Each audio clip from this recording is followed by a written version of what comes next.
إياك نعبد وإياك نستعين اهدنا الصراط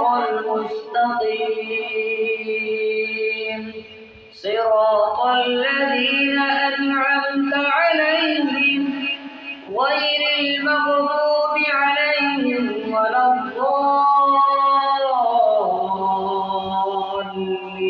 الضالين آمين.